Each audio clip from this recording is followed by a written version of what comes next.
Второй раз, давай. Попадание туда.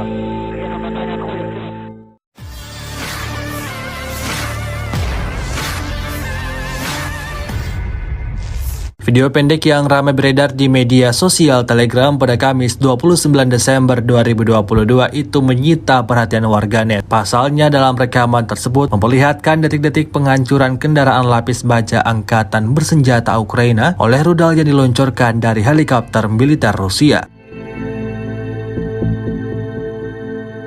Kendaraan lapis baja militer Ukraina yang sedang beroperasi seketika hancur berkeping-keping bersama dengan prajurit yang mengemudikannya. Rudal mematikan tanpa ragu dilepaskan pasukan Rusia ke arah posisi target. Tampak dalam rekaman serangan dahsyat harus diterima oleh kendaraan lapis baja tersebut. Kepulan asap tebal membumbung tinggi menjadi pertanda kekalahan yang lagi-lagi harus diterima militer Ukraina kali ini. Hingga video ini beredar, beragam respon diberikan warganet.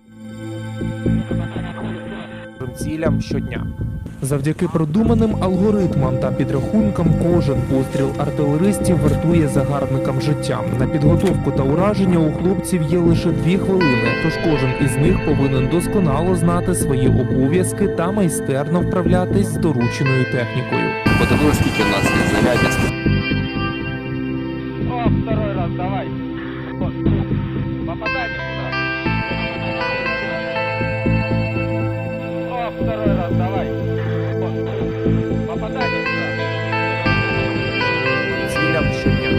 Завдяки продуманим алгоритмам та підрахункам кожен постріл артилеристів вартує загарбникам життям. На підготовку та ураження у хлопців є лише 2 хвилини, тож кожен із них повинен досконало знати свої обов'язки та майстерно вправлятись з дорученою технікою.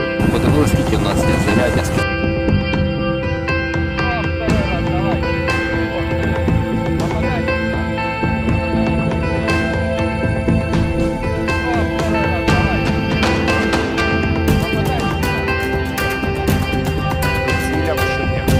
Завдяки продуманим алгоритмам та підрахункам кожен постріл артилеристів вартує загарбникам життям. На підготовку та ураження у хлопців є лише 2 хвилини, тож кожен із них повинен досконало знати свої обов'язки та майстерно вправлятись з дорученою технікою. Подивилось, скільки в нас є зарядів. Terima kasih sudah nonton. Jangan lupa like, subscribe, dan share ya.